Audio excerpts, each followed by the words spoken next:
The Force binds all things across the galaxy far, far away, every living creature, every ancient stone, every dying star threaded together in an invisible web of energy that no philosophy, no weapon, and no empire had ever truly severed.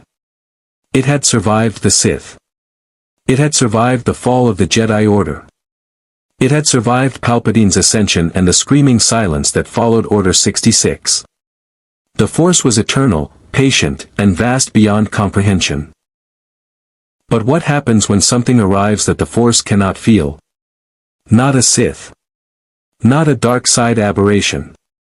Not a wound in the living Force like the one Darth Vader carried in his broken, machine-wrapped body. Something worse. Something the Force reached toward, and found nothing. A void wearing the shape of intelligence. A hunger wearing the shape of purpose. This is not a story about heroes. There are no Jedi riding to the rescue. No scrappy rebels with hope in their eyes and fire in their hearts. This is a story about what the galaxy far, far away encountered when something from beyond the stars decided that immortality was worth crossing dimensions to claim, and nothing in this galaxy was going to stop it from trying. If you want to see more crossover invasions tear through the Star Wars galaxy, hit that subscribe button and drop the name of a character or faction you'd want to see arrive next in the comments below. May the Force be with you. The Imperial Star Destroyer Inexorable was 3 weeks out of Geonosis on a routine patrol sweep when Lieutenant Kara Sven picked up the anomaly on long-range sensors. It was not a ship. Not by any definition the Imperial Navy's extensive databanks recognized. The object that materialized from the spatial distortion measured 3.2 kilometers on each face, a perfect cube of gray-black metal latticed with green light that pulsed like something breathing. No visible propulsion, no heat signature consistent with any known drive system. No transponder code. No response to the inexorable standard Imperial hail frequencies. Captain Dravain Moores stood at the bridge viewport with his hands locked behind his back and watched the cube hang in space with the stillness of something that had never learned to be afraid. "Hail them again," he said. "No response, sir. They're receiving. Our sensors confirm active signal reception on their end. They're simply not answering." Moores studied the cube. In 17 years of Imperial service he had encountered pirates, rebel agitators, alien vessel configurations from 47 species, and one deeply unfortunate encounter with a Hutt crime lord's private fleet near Nar Shaddaa. None of them had looked like this. None of them had felt like this, and Moores was not even Force sensitive. The feeling was purely instinctual.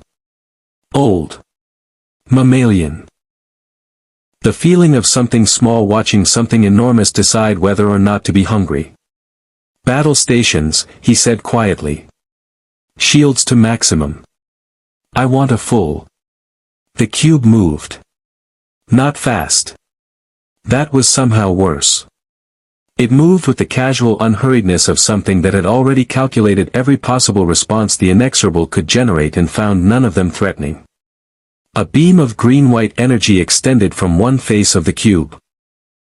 Not a turbolaser burst, not a torpedo, not any weapon signature in the Imperial database. It connected with the inexorable's forward shield array and the shield simply stopped working. Not overwhelmed. Not burned through. Stopped. As though the energy had located the precise frequency the shields operated on and informed them, politely but firmly, that they were no longer necessary. "Shields are down." The panic in the sensor officer's voice was barely controlled. "Sir, I'm reading energy tendrils extending from the cube's lower face. They're attaching to our hull. Something is cutting through the outer plating. Deck 7, Deck 8. All hands, repel boarders." Moores drew his own sidearm, knowing even as he did that it was theater. Whatever was cutting through the inexorable's hull with the casual efficiency of a medical instrument was not going to be stopped by a blaster pistol. He was right. The first drone came through the breach in Deck 7 at 0342 Standard Time. Then 11 more. Then 40. They wore the ruins of what might once have been humanoid bodies, human, Rodian, species the Inexorable's crew couldn't identify, wrapped in black armor and gray exoskeletal machinery, tubes threading through flesh like roots through soil, one eye replaced with a red optical sensor that swept the corridor with the dispassion of a scanner. They moved in complete silence. No war cries. No threats. No demands. They simply began their work. By the time the distress signal left the Inexorable, fragmented, half-scrambled, barely coherent, 47 crew members had been taken. Not killed. Taken. The bridge recording that eventually reached Imperial High Command showed the drones working with surgical precision, injecting something into the necks of selected crew, dragging them back toward the hull breach with the methodical calm of beings who had done this 10,000 times before. The final image on the Inexorable's bridge recorder before the feed cut was Captain Moore's, standing at his viewport, watching the cube begin to move again, deeper into Imperial space, unhurried, unstoppable, while behind him his bridge crew fell one by one to the gray-black machines that had no interest in conquest. Only acquisition. Only perfection. Only one thing, transmitted on a frequency no Imperial sensor was calibrated to detect, a signal that wasn't aimed at the Inexorable at all. A signal aimed deeper into the outer rim, toward a specific resonance signature the collective had followed across the dimensional barrier between galaxies. A signal that said, in the cold mathematics of the hive mind, we have arrived. The resurrection frequency is confirmed. Beginning triangulation. Somewhere on Lothal, in a shipyard basement 3 levels below Imperial registration, 12 humanoid figures looked up from their consoles simultaneously, their identical faces pale with an emotion they had been programmed to minimize but could never fully suppress. Fear. A signal that said, in the cold mathematics of the hive mind, we have arrived. The resurrection frequency is confirmed. Beginning triangulation. Somewhere on Lothal, in a shipyard basement 3 levels below Imperial registration, 12 humanoid figures looked up from their consoles simultaneously, their identical faces pale with an emotion they had been programmed to minimize but could never fully suppress. Fear. The holographic display in the war room aboard the Executor. Darth Vader's Super Star Destroyer, holding position above Coruscant's perpetually clouded horizon, rendered the Inexorable's final transmission in flickering blue light. Grand Moff Wilhuff Tarkin watched it 3 times. He was not a man given to repetition. Repetition implied uncertainty, and Tarkin had built his entire career on the architecture of absolute certainty. He watched it a 4th time. The cube did not appear on any database in the Imperial archives. Not in the pre-Empire Republic records. Not in the ancient Jedi historical catalogs that Imperial intelligence had seized and classified after Order 66. Not in the Separatist technical libraries absorbed during the transition. Whatever this object was, it had not existed in this galaxy before 3 days ago. 47 crew members taken, Admiral Kendall Ozzel said from across the table, his voice carrying the particular tone of a man trying to sound authoritative while experiencing something adjacent to terror. The Inexorable itself appears undamaged beyond the hull breaches. They didn't want the ship. They took people, Tarkin corrected without looking away from the display. Review the manifest. The 47 are not random. Engineers. Technicians. A medical officer. 2 xenobiologists. They selected by function. He paused. They scanned us before they boarded. They knew exactly what they wanted before they cut through the hull. The silence that followed was the particular silence of military men confronting a problem that fell entirely outside their training. Tarkin finally turned from the display. The war room held 6 of the Empire's most senior officers, and every face reflected a version of the same calculation: how does one respond to a threat with no political affiliation, no territorial ambition, no negotiating position, and apparently no interest whatsoever in the Empire's considerable capacity for violence. Current position of the object? Tarkin asked. Moving through the outer rim at approximately warp at a velocity our navicomputers have no designation for, the navigation officer said, stumbling slightly over the unfamiliar unit. It is not using hyperspace. It appears to be moving through normal space at a speed that should be physically impossible for an object of that mass. Current trajectory puts it on a bearing toward the Lothal system. Send 3 star destroyers. Full complement. They are to maintain distance and observe only until I provide further instruction. Tarkin straightened his gray uniform jacket with the precise economy of movement that was his signature. And get me a secure channel to Lord Vader. He did not have to wait long. Vader was already aware. Vader, Tarkin had learned over years of careful coexistence, was almost always already aware. The Dark Lord of the Sith stood alone in his meditation chamber when the Force told him something was wrong.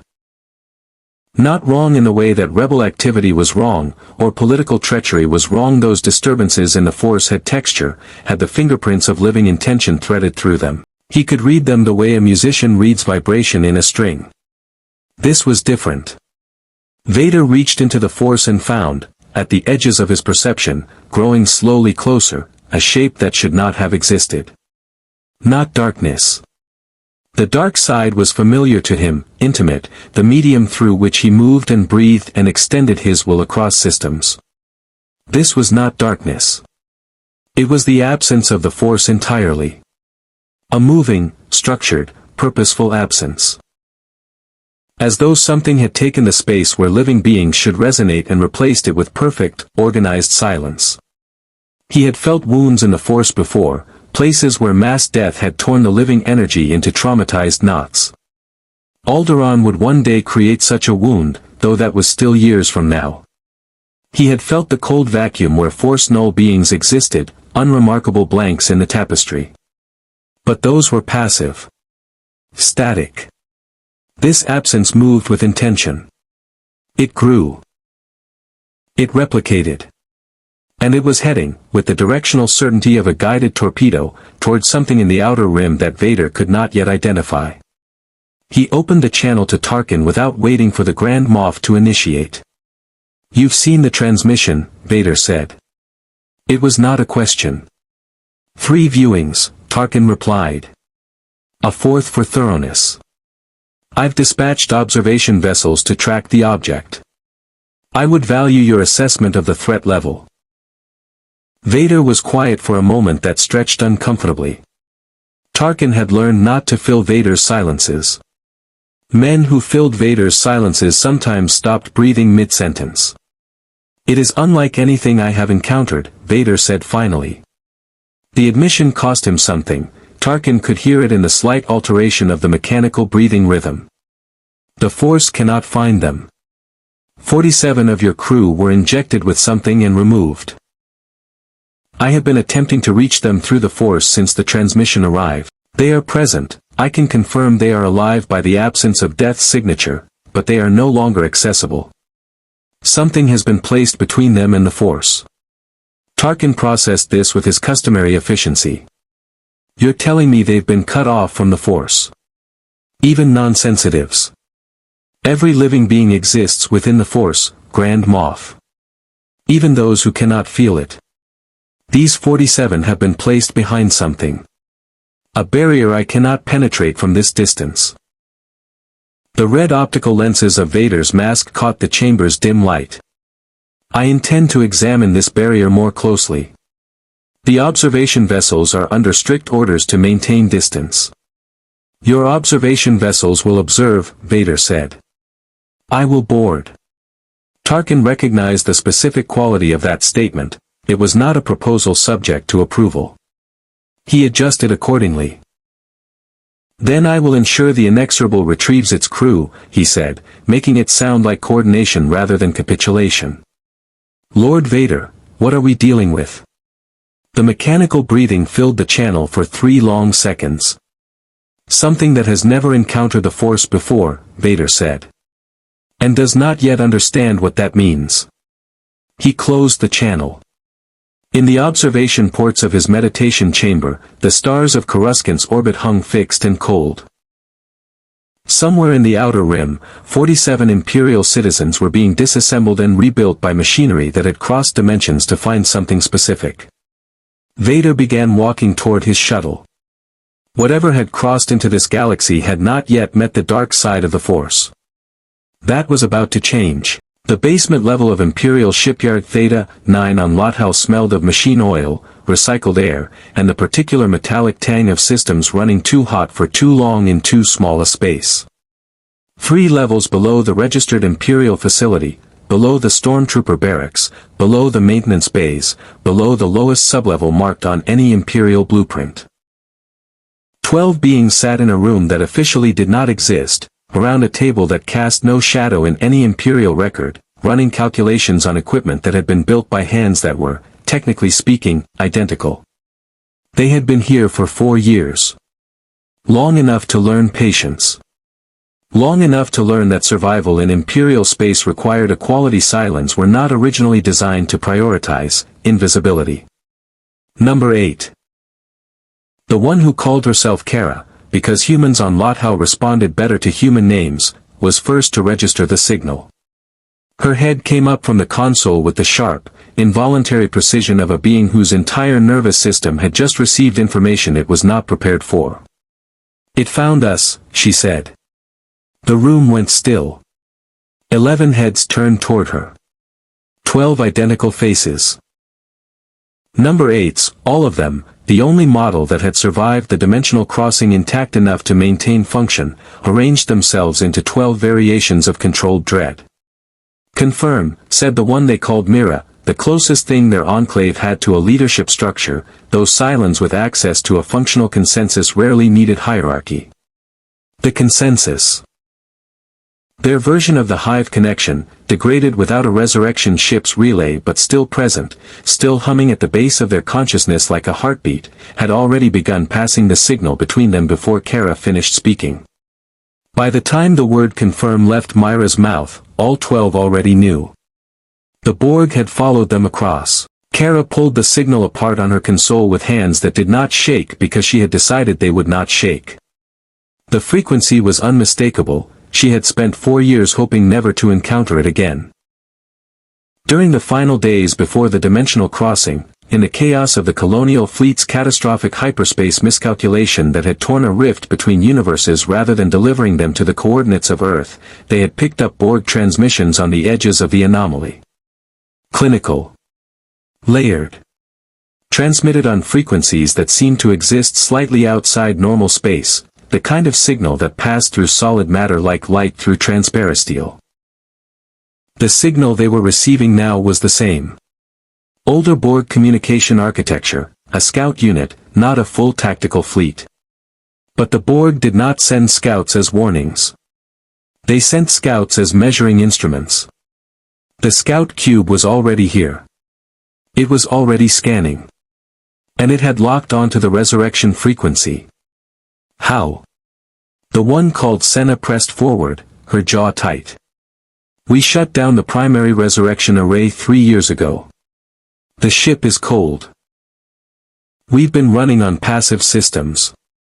The frequency doesn't come from the ship," Mira said. The knowledge settled through the consensus like cold water. "It comes from us. From what we are. The biological component of resurrection doesn't require active technology to broadcast, it's inherent. Every time one of us regenerates cellular damage, every time the Cylon organic processor runs a background restoration cycle, we emit a low-level resurrection signature." She looked around the table at 11 faces that were her own face. "We've been broadcasting our location since the moment we arrived in this galaxy. We just didn't know anyone was listening." The silence that followed was the silence of beings recalculating their entire understanding of their 4-year survival.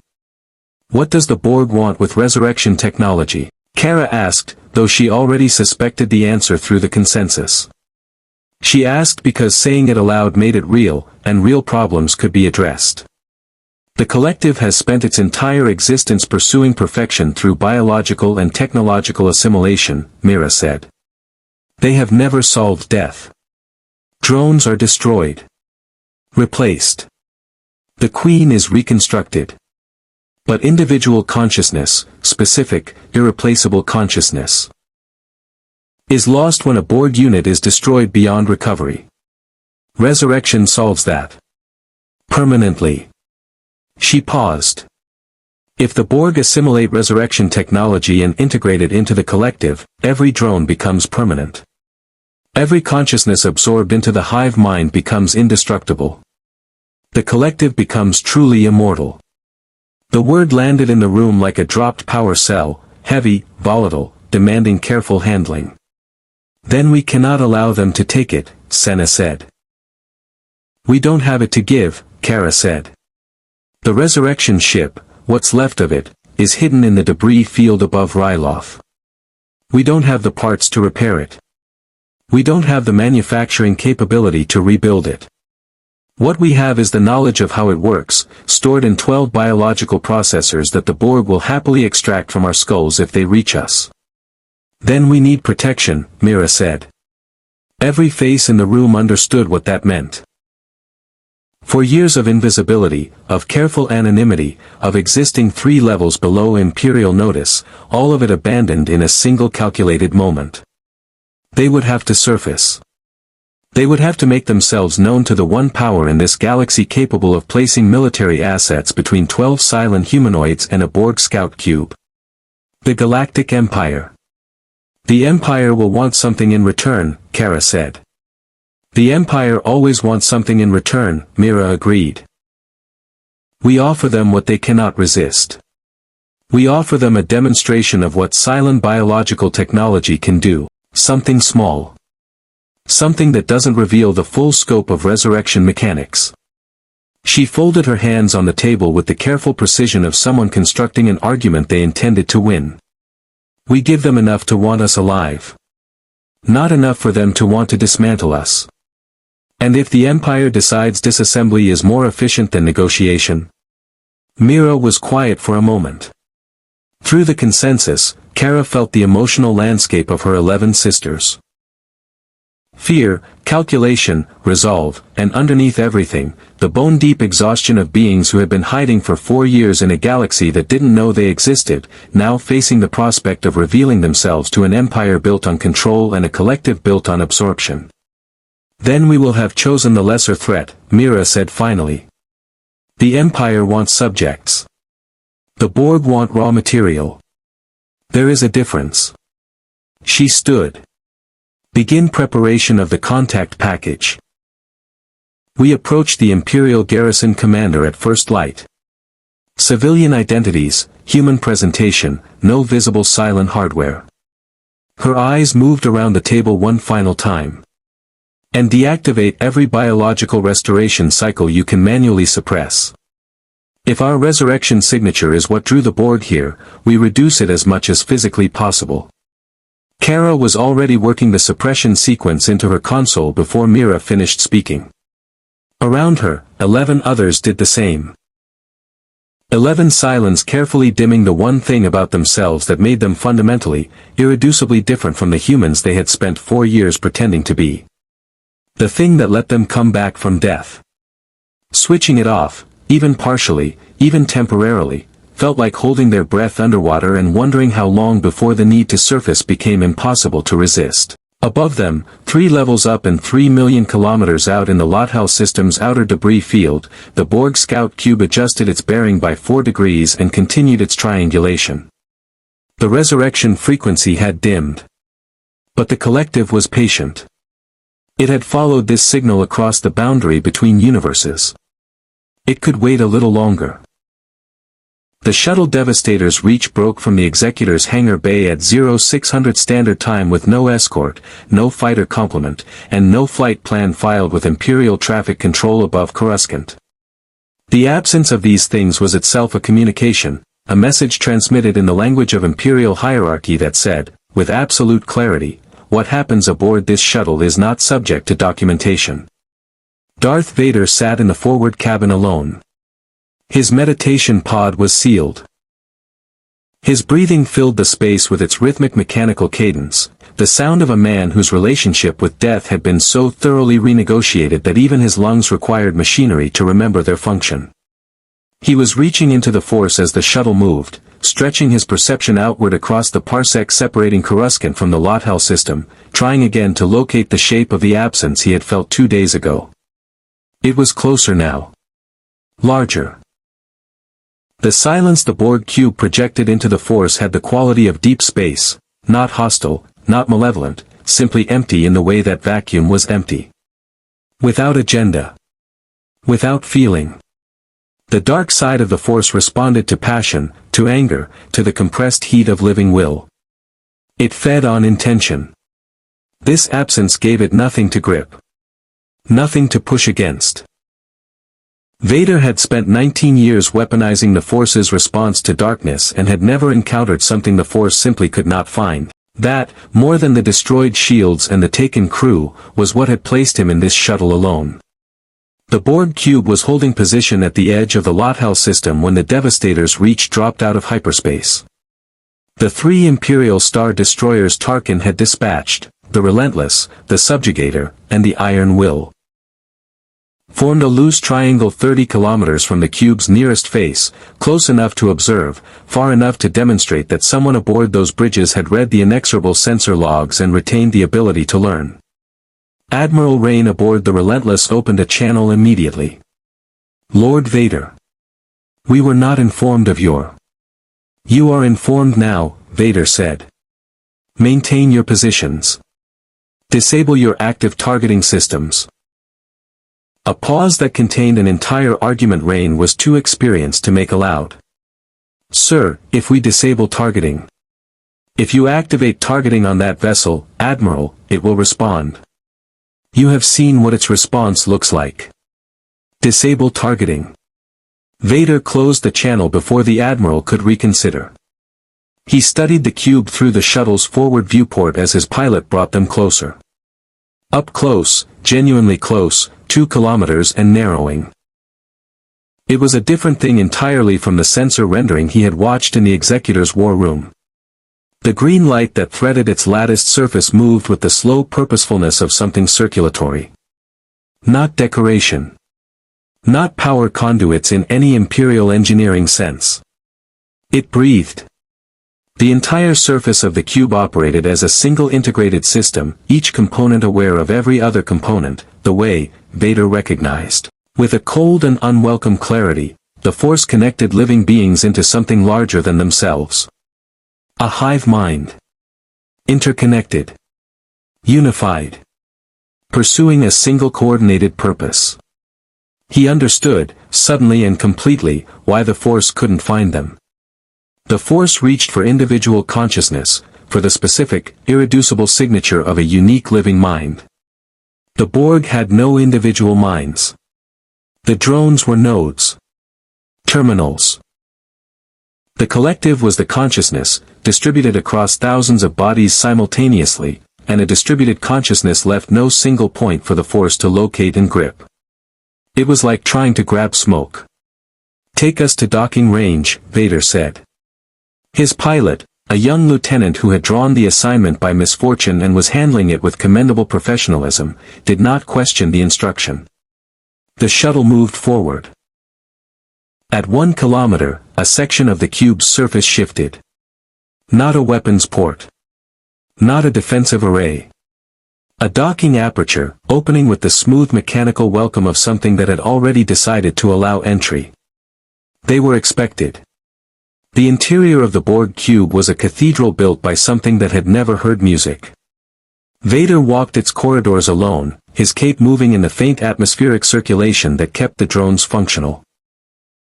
The architecture followed no aesthetic principle recognizable to any species in the Star Wars galaxy. It was pure function expressed in metal and green light, every surface covered in conduits, every junction point hosting a drone in regeneration alcove, standing with the stillness of beings who were never truly unconscious because the collective never slept. The drones ignored him completely. He walked past 40 of them in the first corridor and not one turned its head. Their red optical sensors tracked him. He could feel the passive scanning, the data collection running continuously, but they registered him the way a sensor array registered atmospheric particles. Noted. Categorized. Deemed not immediately relevant to current priorities. That would change. He reached what his instincts identified as the primary processing chamber. A vast central space where the green light concentrated into something almost physical, where the hum of the collective's thought processes was audible as a subsonic vibration in the floor plating, and stopped. The Borg Queen assembled herself from the ceiling.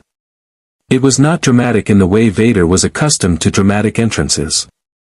There was no dark side pressure, no force-amplified menace radiating outward to bend the will of observers. She simply descended. Her head and upper torso lowering on a mechanical vertebral column, connecting with the waiting lower body on the chamber floor with a sound like a lock engaging. She straightened. She looked at him with eyes that had not blinked in longer than this galaxy had maintained its current political configuration. "We have been expecting a representative," she said. Her voice carried harmonics that seemed to arrive from multiple directions simultaneously, as though the room itself was speaking. "You are not what our projections anticipated." "I rarely am," Vader said. She moved around him in a slow circuit, and Vader felt the scanning intensify, not the passive data collection of the corridor drones but something active and deliberate, probing. He felt nanoprobes in the air.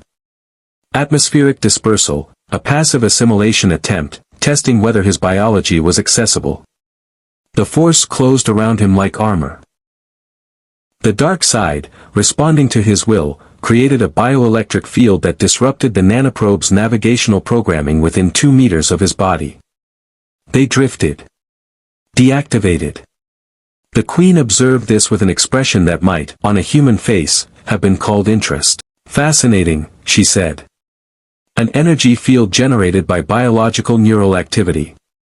We have no designation for this phenomenon." Her optical sensors narrowed fractionally. "It disrupts our assimilation protocols." "Note that carefully," Vader said.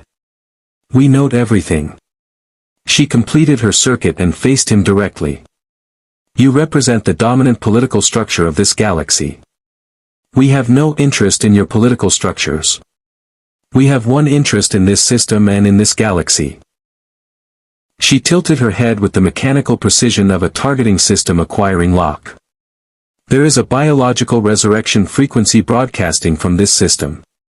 We followed it across the dimensional boundary between our galaxy and yours. We want the source." "What you want," Vader said, "is irrelevant. What you will do is answer my questions." The Queen was silent for exactly 1.3 seconds, long enough for Vader to recognize that the pause was not uncertainty. It was recalibration. She was adjusting her approach the way a tactical computer adjusted targeting solutions when the first solution proved unworkable.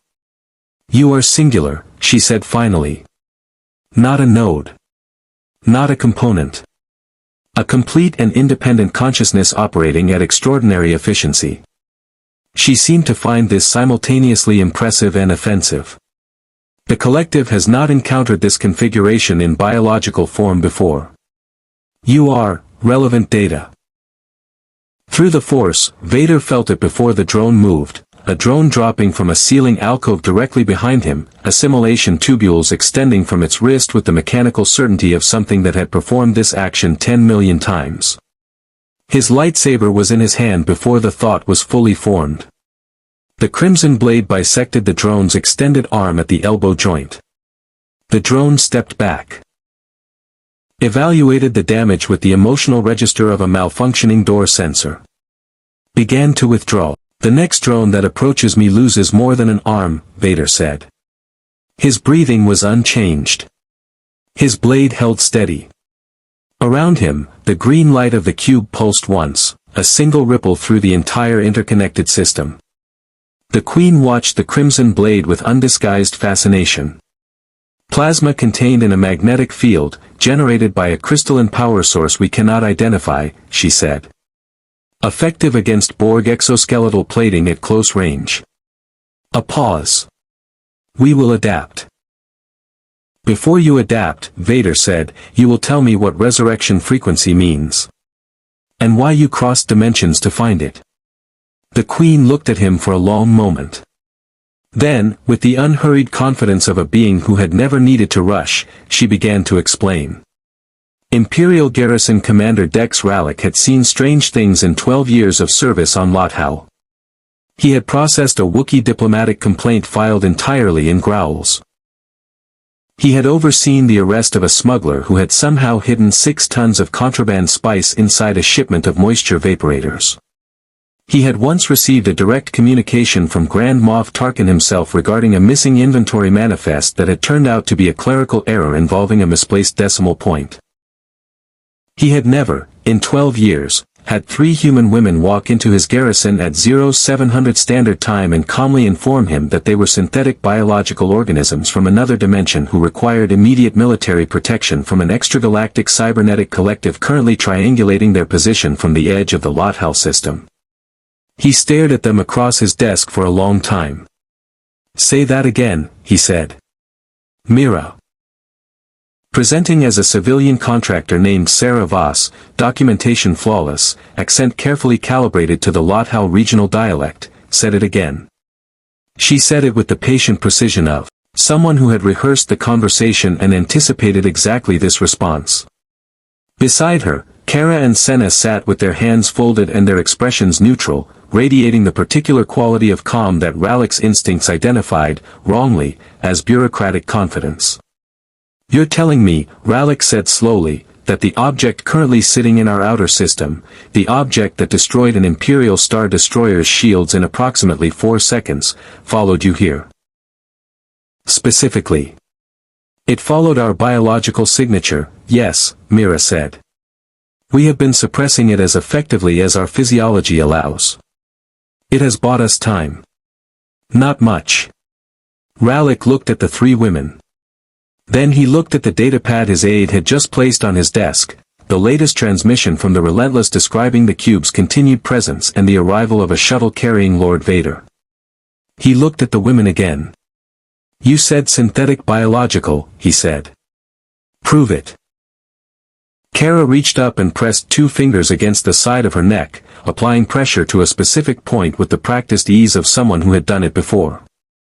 Her eyes flickered, a rapid cycling of the iris, the pupil expanding and contracting in a rhythm no human nervous system could produce, a pattern that lasted approximately 2 seconds before she released the pressure and her eyes returned to normal presentation. Rallick's hand moved toward his sidearm. Stopped. His training reasserted itself over his instincts with the grinding effort of a man who recognized that drawing a weapon in this specific moment served no tactical purpose whatsoever. "What do you want?" he said. "Protection," Mira said. "Military assets positioned between our location and the Borg cube. In exchange, we offer the Empire something it does not currently possess and cannot develop independently." "Which is?" Mira placed a small device on the desk between them. It was cylindrical, gray-white, organic in texture in a way that made Rallick's skin register a faint involuntary discomfort, not quite metal, not quite biological, something precisely between the 2 categories. "A demonstration," she said. "This device contains a concentrated sample of Cylon biological nanite technology. Not resurrection mechanics, something simpler. Tissue regeneration accelerant. We can show you a wound closing in real time. We can show you organic material regrowing at a rate your medical technology cannot approach." She paused. "Consider what that means for Imperial stormtrooper survival rates. For officer battlefield recovery. For the longevity of assets the Empire has invested years training." Rallick looked at the device. His hand had moved away from his sidearm entirely. "I'll need to transmit this up the chain," he said. "We expected nothing less," Mira said. "We would ask that you move quickly. The Borg are patient. They are not, however, stationary." The transmission reached Tarkin 14 minutes later. He read it twice, once for content, once to ensure he had not misread the content the first time, and then sat for a long moment in the particular stillness of a man whose mind was moving very fast behind a face that had learned to reveal nothing. Synthetic biological organisms. Resurrection technology. An extragalactic collective hunting them across dimensional boundaries for the specific purpose of acquiring immortality. Tarkin was not a man who used the word opportunity casually. He used it the way a surgeon used a scalpel, precisely, deliberately, only when the anatomy justified it. But the word was forming in his mind with the insistent clarity of something that refused to be classified otherwise. If resurrection technology existed, genuine, functional resurrection technology. And if the Empire could acquire it before the Borg, before anyone else, before even the Sith knew it was available, he began composing a transmission to Lothal. Then stopped. Vader was already in the Lothal system. Vader, who reported to the Emperor, not to Tarkin. Vader, who had boarded the Borg cube without authorization and was currently, according to the last update from Admiral Rain, inside the cube and not responding to communication attempts. Tarkin composed 2 transmissions. One to Rallick on Lothal, authorizing full military cooperation with the synthetic biologicals and their transfer to a secure Imperial facility. One to Emperor Palpatine on Coruscant, marked with the classification level that meant eyes only, no aid processing, no record of transmission. He phrased the second one carefully. Tarkin always phrased things carefully. But this one required particular craft. The art of presenting information to the most dangerous being in the galaxy in a way that positioned the presenter as invaluable to the exploitation of that information. Your Majesty, he wrote. A situation has developed in the Lothal system that may be of singular interest regarding the matter of Imperial longevity and the long-term continuity of your governance. I have taken preliminary steps to secure relevant assets pending your guidance. I await your wisdom. He sent it. Then he leaned back in his chair and thought about immortality, about what it would mean for an empire built on the fear of death to suddenly possess a technology that made death negotiable. On Lothal, in the Imperial garrison secure interview room, Mira sat across from Commander Rallick and watched him process the authorization from Tarkin with the careful attention of someone reading not just words but the spaces between words. Through the suppressed consensus. Quieter than it had ever been, all 12 of them running reduced biological cycles, their resurrection signatures dimmed to the lowest sustainable level, she felt Kara and Senna in the adjacent room, felt the low hum of their shared awareness, felt the question. The Empire wanted subjects. That was true. But Mira had spent 4 years studying Imperial governance from 3 levels below its notice, and she understood something about the machinery of Imperial control that made the Borg, by comparison, almost straightforward. The Borg absorbed you and you became part of something vast and purposeful. You lost yourself, yes, but the collective that replaced you had direction, had goals, had the cold coherence of a unified will. The Empire absorbed you and made you small. Made you dependent. Made you grateful for the protection it provided from the threats it had often engineered in the first place. She was choosing the Empire anyway. Because the Empire wanted living assets and the Borg wanted raw material, and the distance between those 2 categories, however uncomfortable, was the distance between survival and extinction. Your authorization has come through, Rallick said, looking up from his data pad with the expression of a man who had just been handed a problem several sizes too large for his rank. I'm to transfer you and your colleagues to a secure facility pending arrival of an Imperial intelligence team from Coruscant. How long? Mira asked. 36 hours. Through the consensus, she felt 12 minds performed the same calculation simultaneously. The Borg cube had been in the system for 61 hours. It had spent the first 47 establishing position and assimilating the Inexorable's crew. The last 14 it had spent, according to the garrison's sensor reports, moving. Slowly. But moving. Toward Lothal. 36 hours was a long time. But it was the time they had. Mira nodded at Rallick with the composed expression of a woman who had not just calculated the precise odds of surviving the next day and a half and found them uncomfortably even. We'll need somewhere secure to wait, she said. Somewhere with reinforced walls. Rallick looked at her for a moment. Then he called for his security detail with the air of a man who had decided, somewhere in the last 20 minutes, that Strange was simply the new operational baseline. The modification took the Borg collective 4 hours and 17 minutes. In the long history of species that had encountered the Borg and attempted to document the experience. A history necessarily compiled from fragments, from the accounts of the few who survived initial contact long enough to transmit observations before assimilation completed, for hours was considered extraordinarily fast. Most biological adaptations took days.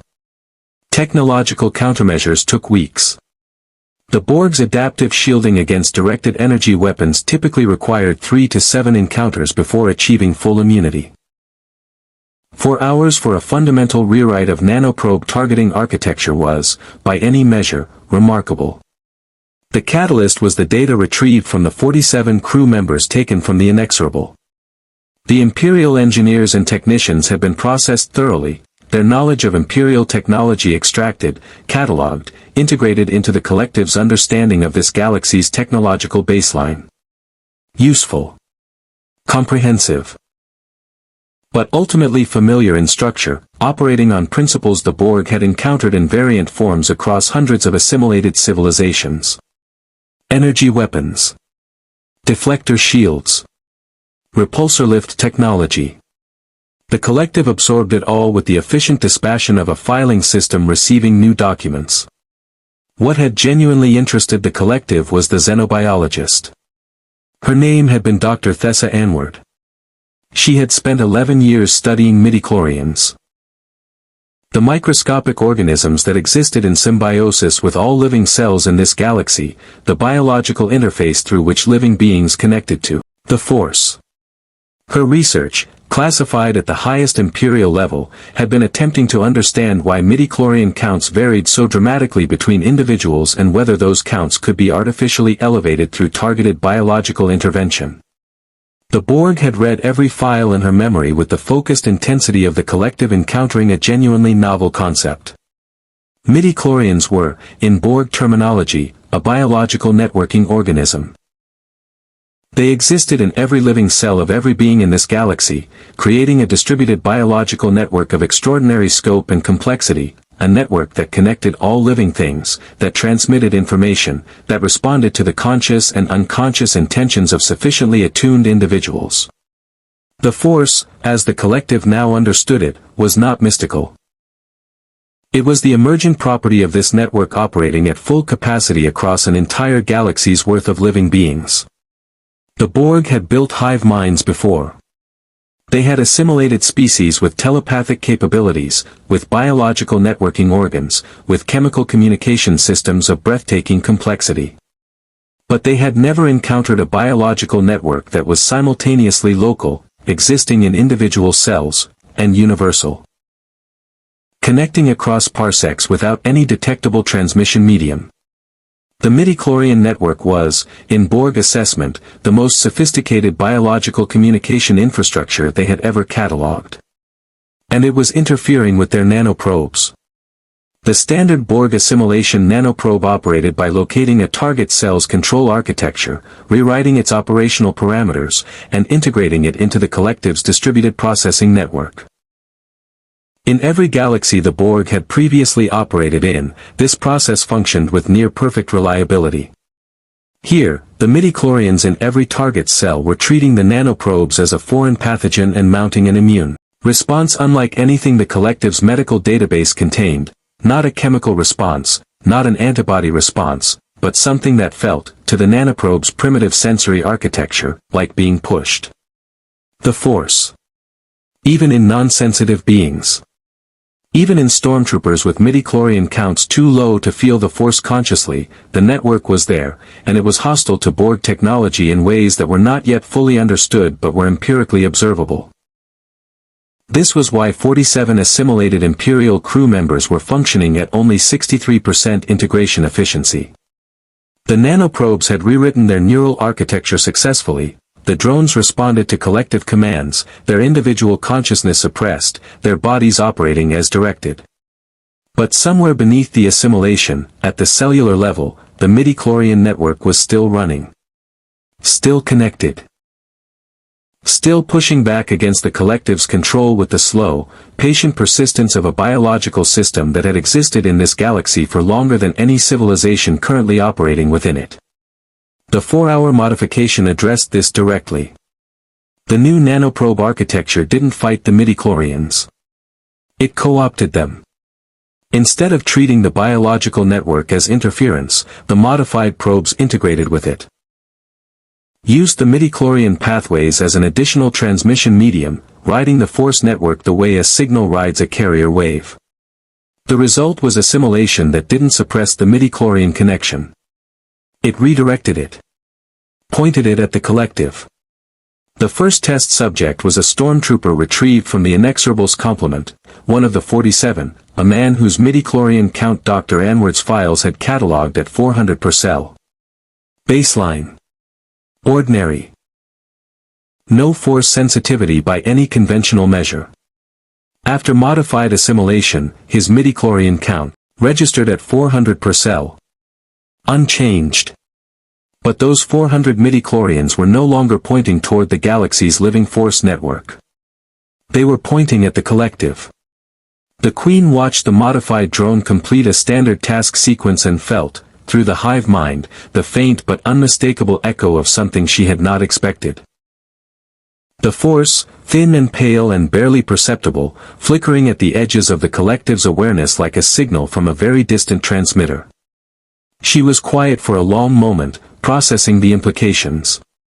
If a baseline human with 400 midichlorians per cell produced this faint echo in the collective's consciousness after modified assimilation, what would a being with a count 10 times higher produce? 100 times? What would a Jedi produce? What would the being in the black armor, whose midichlorian counter scans had estimated at a level that exceeded every value in Dr. Anward's research files, produce if the modified nanoprobes reached him? She filed the question under priority acquisition and turned her attention to the matter of the resurrection frequency. The modified drones moved through the Inexorable's still drifting hull. The Star Destroyer had been held in a tractor field since the initial encounter, too useful as a sensor platform and too symbolically significant to release, and began constructing something in the cargo bay that the ship's remaining skeleton crew, locked in their quarters by Borg-sealed blast doors, could hear but not see. It sounded like surgery. Precise. Rhythmic. The sound of a problem being solved by beings who had never encountered a problem they could not eventually solve. In the Lothal system's outer debris field, 3 Imperial Star Destroyers maintained their positions and their disabled targeting systems and their increasingly anxious admirals. Admiral Rain had transmitted 14 updates to Tarkin in the past 6 hours. Tarkin had responded to 2 of them. The cube had not moved from its position. Then, at 1847 Standard Time, it did. Not toward Lothal directly. Not toward the Star Destroyers.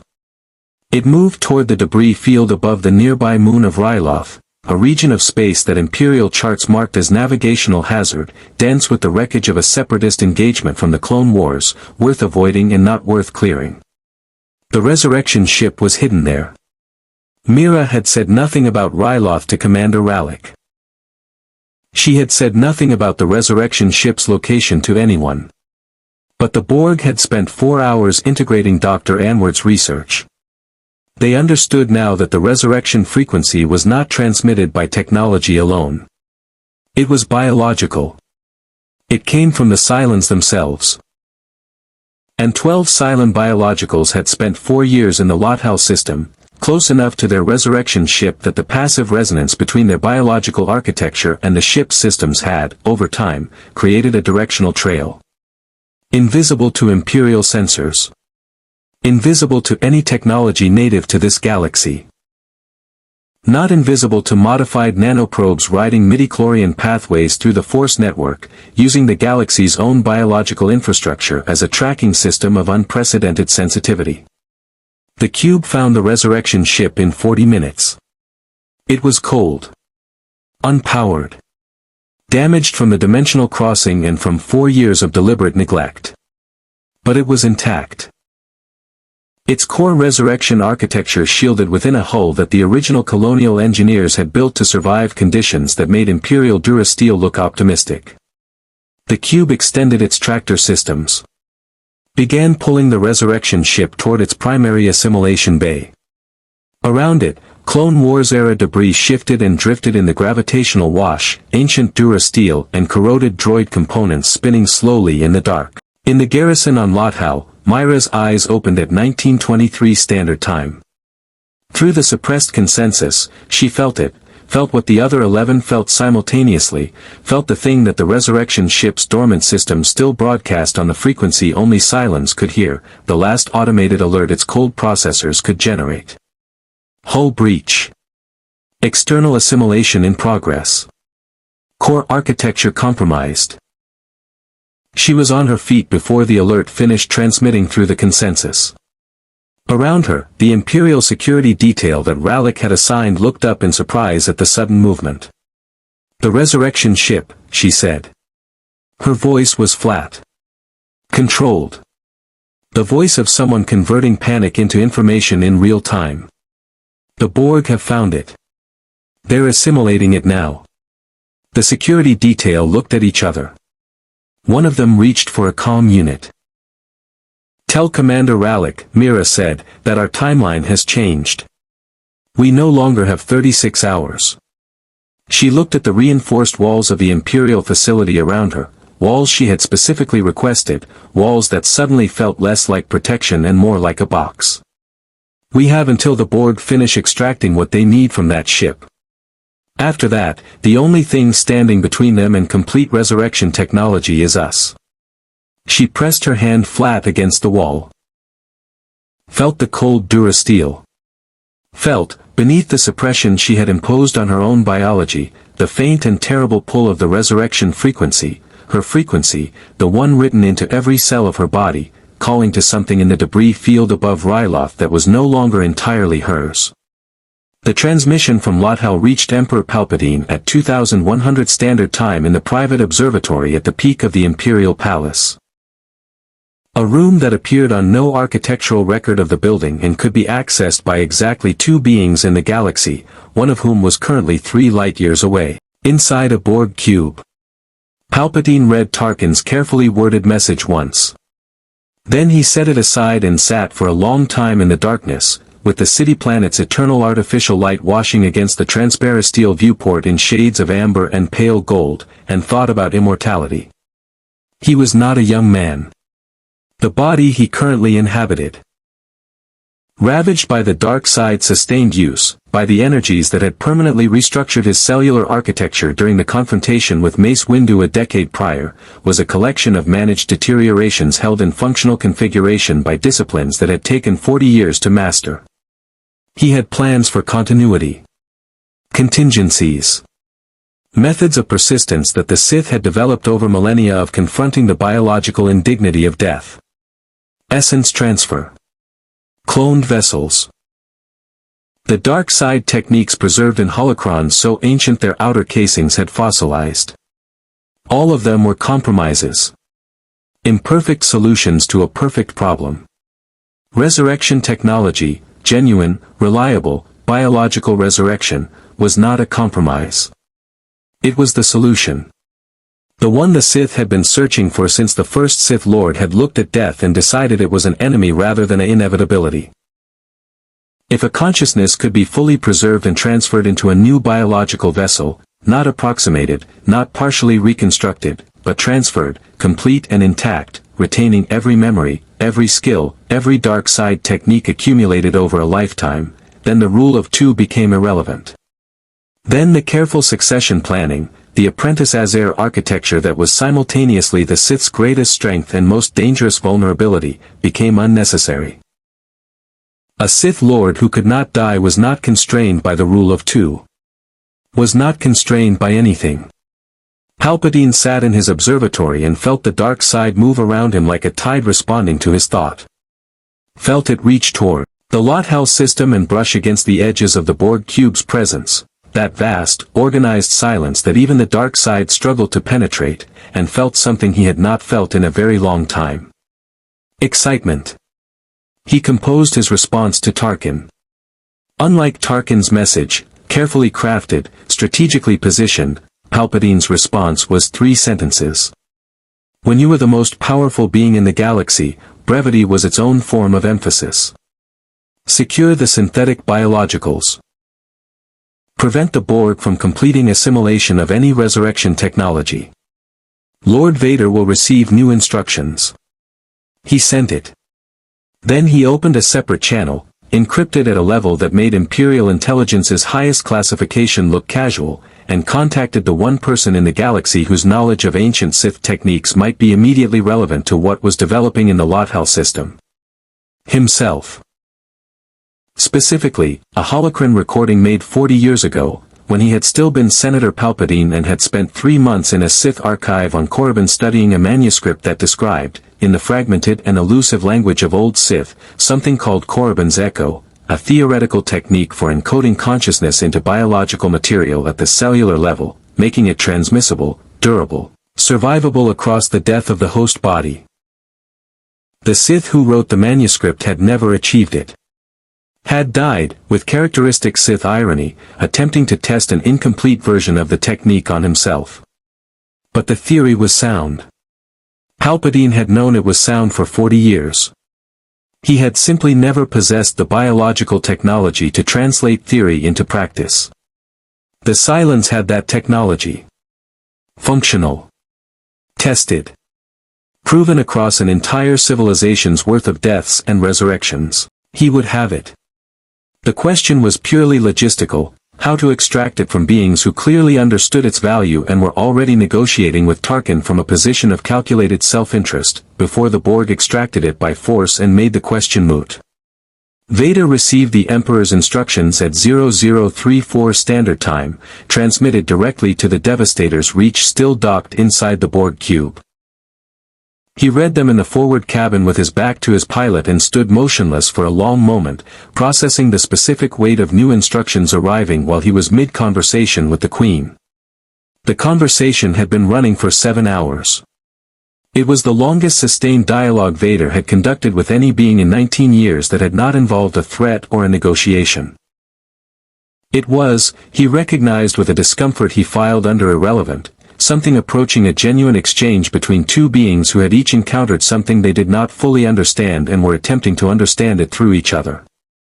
The Queen had explained resurrection technology with the systematic thoroughness of the collective presenting data it considered self-evidently important.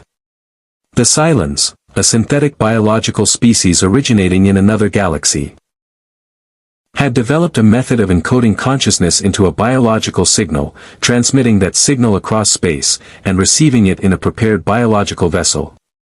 Death, for a Cylon, was an interruption. A transition. The consciousness continued. The personality continued. The memories continued. Only the body was lost, and bodies were replaceable. The Borg had spent the equivalent of 3 centuries pursuing this capability through technological means. Cybernetic consciousness preservation. Neural pattern storage in Borg data cores. Distributed processing architectures that could theoretically maintain a drone's identity indefinitely, across multiple physical platforms. None of it had succeeded completely. The biological component, the organic continuity of consciousness, resisted technological reproduction in ways that the collective's most sophisticated systems could not fully replicate. The Cylons had solved it biologically. The consciousness didn't transfer through technology. It transferred through biology, through an organic process as natural to Cylon physiology as respiration was to human physiology. Technology facilitated it. The resurrection ship provided the receiving architecture. But the transmission itself was biological. Vader had listened to all of this with the stillness of someone filing information in real time and processing its implications on multiple levels simultaneously. You cannot simply assimilate the resurrection ship and acquire the capability, he said, when the Queen finished. You've scanned it. You know it's the technological component, the receiver. Not the source. Correct, the Queen said. The source is biological. It exists in the Cylon organisms themselves. Their cellular architecture generates and transmits the consciousness signal. The technology only catches it. Her optical sensors held steady on his mask. We require the biological source material. The Cylon organisms. You require living Cylons. We require their biological architecture. Living or processed, the distinction is yours, not ours. Vader was quiet for a moment. The Emperor's instructions arrived in his mind simultaneously with his own assessment of the situation, and the two aligned with uncomfortable precision. Secure the synthetic biologicals. Keep them alive. Keep their technology out of Borg hands. What the Emperor's instructions did not specify, what they deliberately left unaddressed, in the way that Palpatine's instructions always left the most important things unaddressed, was why Vader had served the Emperor for 19 years. He understood the grammar of what was said and unsaid. Palpatine wanted resurrection technology for himself. Not for the Empire. For himself. Vader stood in the Borg cube's primary processing chamber and felt something move through him that had nothing to do with the dark side, or rather, had everything to do with the dark side, but not in the way Palpatine intended. The dark side fed on ambition. On desire. On the compressed heat of wanting something so completely that wanting it became a form of power. What would resurrection technology mean for Darth Vader specifically? Not the Emperor's continuity. Not Imperial governance. For the man inside the black armor, the man who had burned on Mustafar and been rebuilt into a machine and had spent 19 years breathing through a device that kept him alive by reminding him every second of every day that he was barely alive. What would it mean to possess a technology that could place a consciousness into a new, whole body? He filed the thought. Carefully. In a place the Emperor could not reach. I need to leave the cube, he told the Queen. There are assets in this system that require my direct attention. The Queen regarded him with the tilted head assessment of the collective recalculating. You will return. It was not a question. It was a statement delivered with the confidence of an entity that had never truly been refused anything it decided to acquire. When I have secured the biological assets you need, Vader said, I will contact you. He turned toward the docking bay. Behind him, the Queen watched his departure with eyes that had been calculating since before this galaxy's current civilization drew its first breath, and began composing instructions to the modified drones in the Ryloth debris field. The resurrection ship's core architecture had been breached. The assimilation of its technological systems was 61% complete. The biological component, the 12 Cylon organisms on Lothal, remained unacquired. That was the remaining problem. And the collective had just watched the one being in this galaxy capable of navigating between the Imperial power structure and the Cylon biologicals walk out of its primary processing chamber toward a shuttle. The Queen did not pursue him.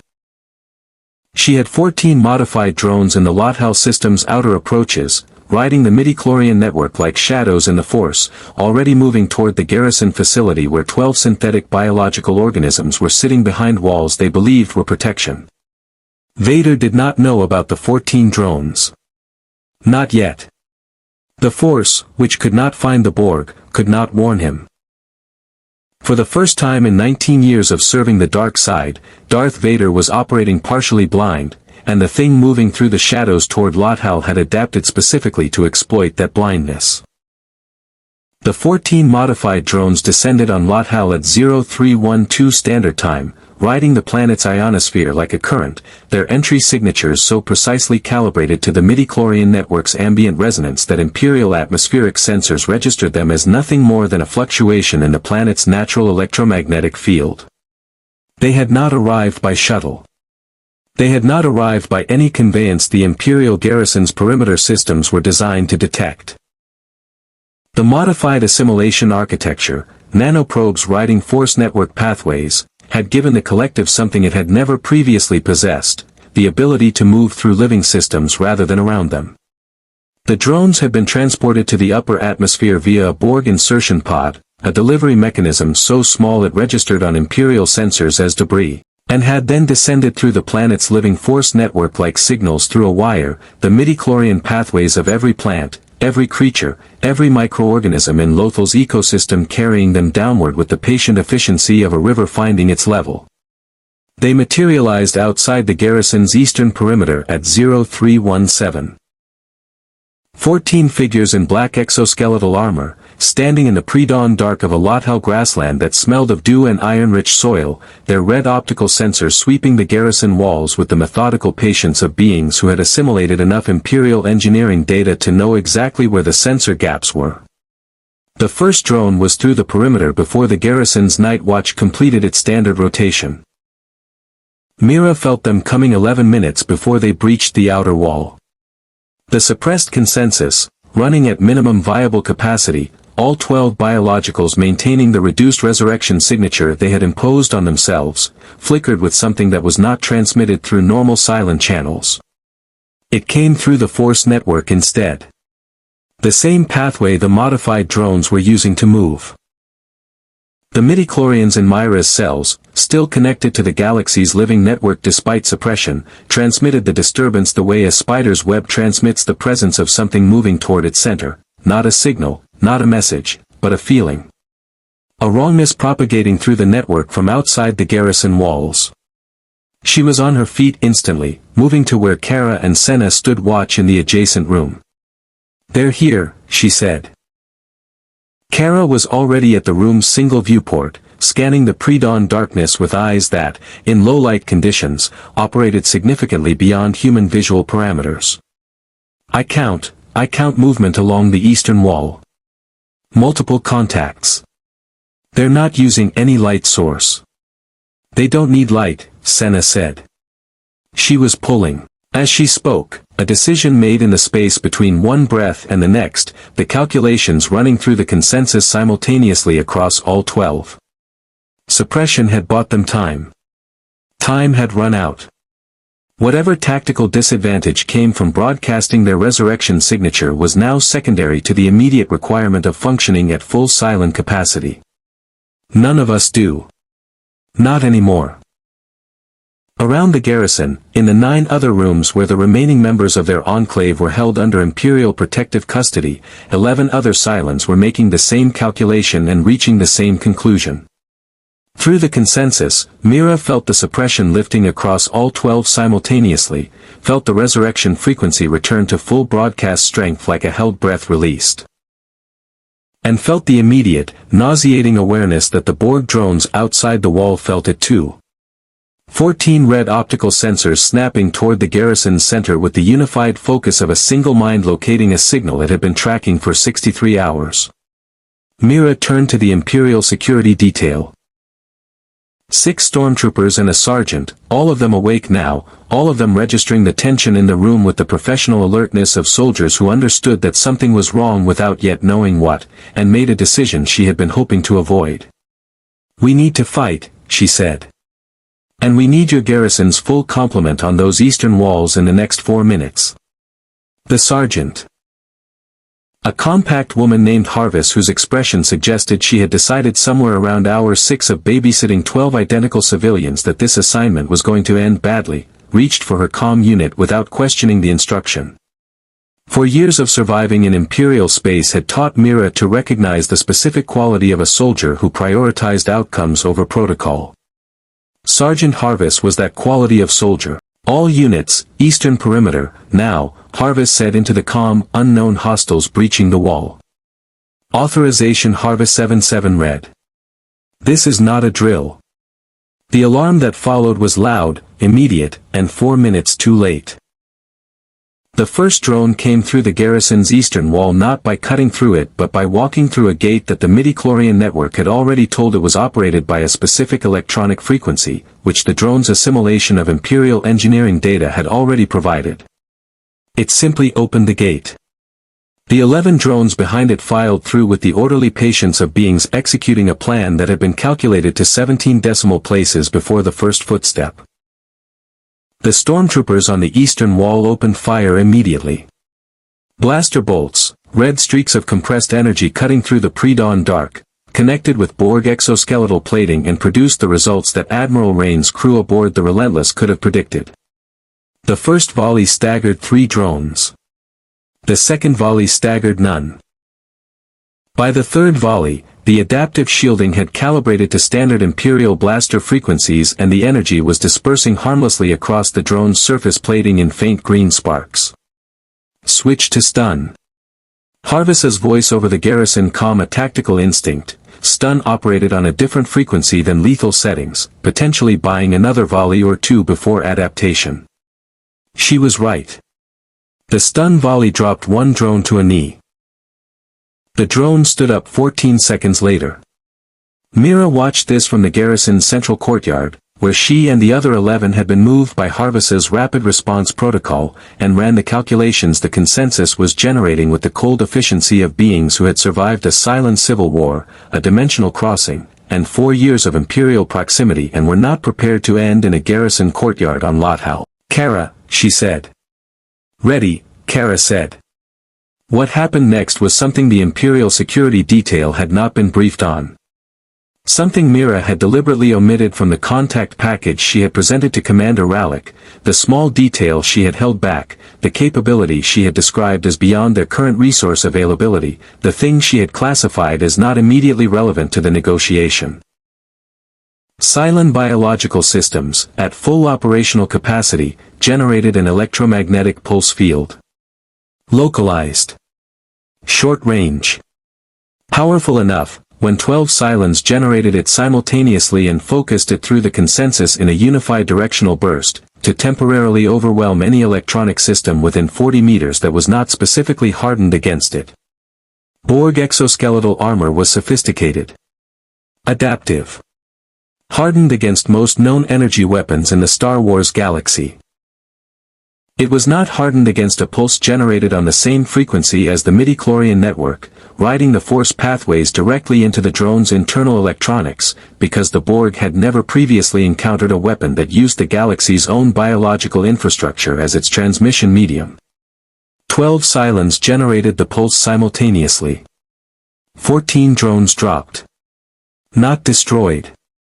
Not permanently disabled, the collective would adapt, as it always adapted. But down. Twitching on the garrison's courtyard stones as their internal systems rebooted, their red optical sensors flickering through restart cycles, the hive mind connection temporarily interrupted by the pulse scrambling their neural transceivers. The window was narrow. Mira knew it precisely, she had run the calculations before she gave the order. 90 to 120 seconds before the drone's systems fully rebooted and the collective re-established contact and began adapting to the pulse frequency. "Sergeant Harvis," she said, turning to the stormtrooper commander whose expression had moved through approximately 6 emotional registers in the last 4 minutes and settled on something that might be described as functional shock. "We need heavy ordnance on those drones in the next 90 seconds. Something that destroys the physical hardware, not just disrupts the electronics. We can disable them. You need to finish them." Harvis was already on the comm, "Bring up the E-Web. All units, converge on the courtyard. Target the downed hostiles, maximum power, fire on my mark." The E-Web heavy repeating blaster that Rallick's garrison kept for perimeter defense was designed for destroying light vehicles. At maximum power, at close range, against drones whose adaptive shielding was still in mid-reboot, it was sufficient. Not elegant. Not precise. But sufficient. The first drone was destroyed at 0328 Standard Time. The second at 0329. By 0334, 11 of the 14 had been reduced to components. 3 had completed their reboot cycle and were back on their feet by the time the E-Web reached them, and those 3 adapted to the E-Web's frequency in the time it took the garrison's gunners to fire a second burst. Those 3 retreated. Back through the eastern gate. Back into the pre-dawn grassland of Lothal. Their optical sensors swept the garrison walls one final time before the darkness took them. Mira watched them go and felt no relief. Relief required the belief that retreat meant withdrawal. The Borg did not withdraw. They collected data, recalibrated, and returned with adapted solutions. The 3 surviving drones carried the pulse frequency now. Carried the knowledge of the Cylon electromagnetic capability. Were transmitting every detail to the cube in real time. The 90-second window she had used tonight would not exist tomorrow. Above Lothal, cutting through the upper atmosphere at an angle that left no thermal signature on Imperial sensors, a shuttle bearing the Imperial crest descended toward the garrison's landing pad. Its transponder identified it as Devastator's Reach. Its single occupant had felt, through the Force's connection to the living world below him, the electromagnetic pulse roll across Lothal's surface like a wave and had recalculated his descent trajectory accordingly, pushing the shuttle's engines beyond their rated capacity. Darth Vader landed at 0341 Standard Time. 7 minutes after the surviving drones retreated into the grassland. He walked through the garrison's main entrance past stormtroopers still running diagnostic checks on their weapons and past the smoking remains of 11 Borg drones cooling on the courtyard stones, and he did not stop until he was standing in front of 12 identical women arranged in a loose formation in the garrison's central courtyard. He looked at them for a long moment. They looked back at him. 12 faces sharing a single careful expression, 12 pairs of eyes performing the same rapid assessment of the figure in black armor, reaching the same conclusion through the consensus simultaneously. Dangerous. The most dangerous individual they had encountered in this galaxy. More dangerous than the garrison. More dangerous than the Borg drones. Because the drones operated on calculation alone, and this being operated on something that felt, through the faint residual connection their restored resurrection signatures maintained with the Force network, like the compressed heat of a star that had decided to have a personality. "You are the Cylons," Vader said. "We are," Mira said. "You have resurrection technology encoded in your biology that an extragalactic collective has crossed dimensional boundaries to acquire." His breathing filled the courtyard. "And you have just demonstrated a weapon capability you did not disclose to Imperial Command." He paused. "I find that the order of those facts is instructive." The Borg cube arrived above Lothal at 0517 Standard Time. Not the Scout cube. The Scout cube had been holding position in the Ryloth debris field, completing its assimilation of the Resurrection ship's technological architecture. This was something that had come through the dimensional rift in the hours since. Something the 3 Imperial Star Destroyers had detected on long-range sensors 40 minutes prior and transmitted to Tarkin with the kind of controlled panic that manifested in military communications as very precise language deployed at very high speed. A tactical cube. 3 times the mass of the Scout. Its green light network pulsed with the deeper, slower rhythm of a vessel carrying not 14 drones but 400, and its arrival in Lothal's orbit displaced enough atmospheric pressure to register on the planet's surface as a change in wind direction. In the garrison courtyard, Mira felt it before the sensors confirmed it. Felt the Force network shudder as 400 assimilated consciousnesses, their midichlorians redirected toward the collective, added their weight to the hive mind's presence in the galaxy's living infrastructure. The cube did not hail the Imperial Star Destroyers. It did not hail the garrison. It transmitted one signal, on the resurrection frequency, aimed directly at the courtyard where 12 Cylon biologicals were standing. "You will be assimilated.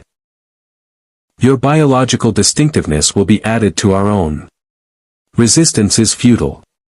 Mira heard it not through any external speaker but through the midichlorian network directly, through the same Force pathways the Borg had spent the last several hours weaponizing. The transmission arrived in her cells like a vibration in bone, bypassing ears entirely. Beside her, 11 others heard it simultaneously. Vader heard it too. Not through his cells. His midichlorian count was extraordinary, his connection to the Force profound, but the transmission was calibrated for Cylon biology, specifically. He heard it the way a musician hears a note played just below conscious threshold, as a pressure rather than a sound, a vibration in the Force network that his sensitivity translated into awareness without full comprehension. He turned his masked face upward toward the dawn sky where the cube's shadow was beginning to fall across the garrison's outer walls. Then he turned back to Mira.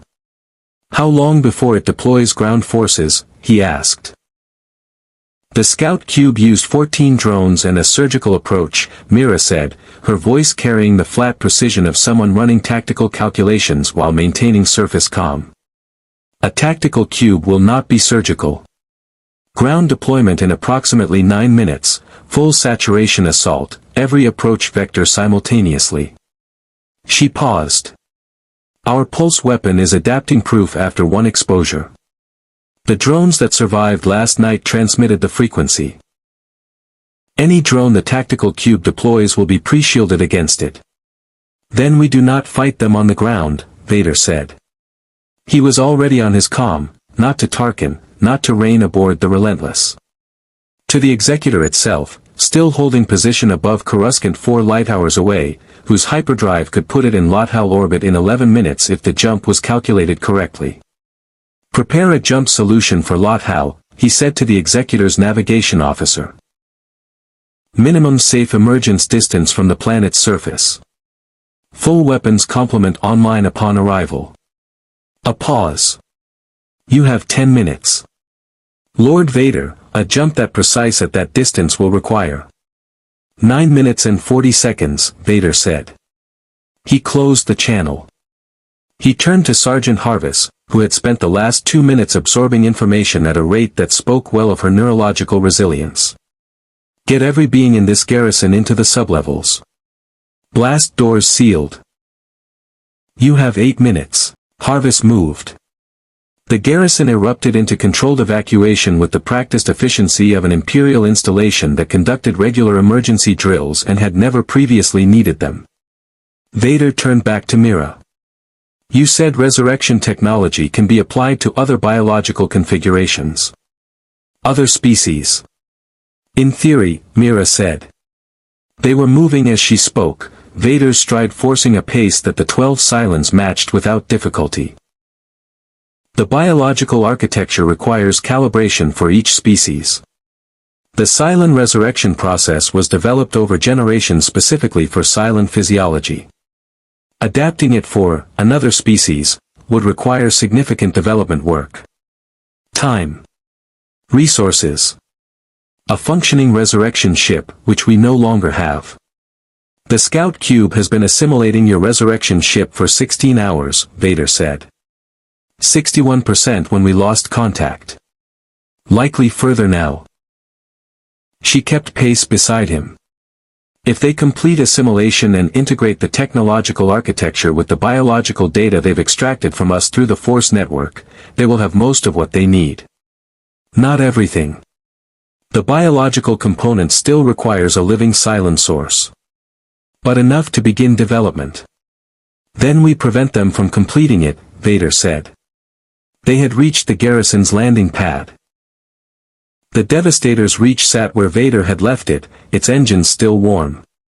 Around it, dawn was breaking across Lothal's grasslands in shades of amber and pale rose, the kind of light that suggested the planet was indifferent to the shadow falling across its sky.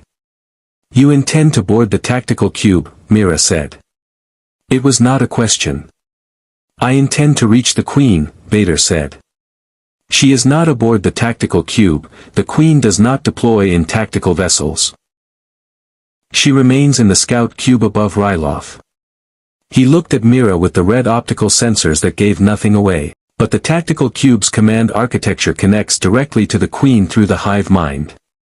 If I reach its central plexus and disrupt the hive mind connection, the 400 drones become uncoordinated, Mira said, following the logic through the consensus simultaneously. Without the Queen's direction, a drone collective at this scale defaults to last received instructions. It doesn't stop. But it stops adapting. It stops learning. It becomes predictable. And predictable threats can be destroyed, Vader said. By 3-star destroyers and a super-star destroyer arriving in approximately 8 minutes.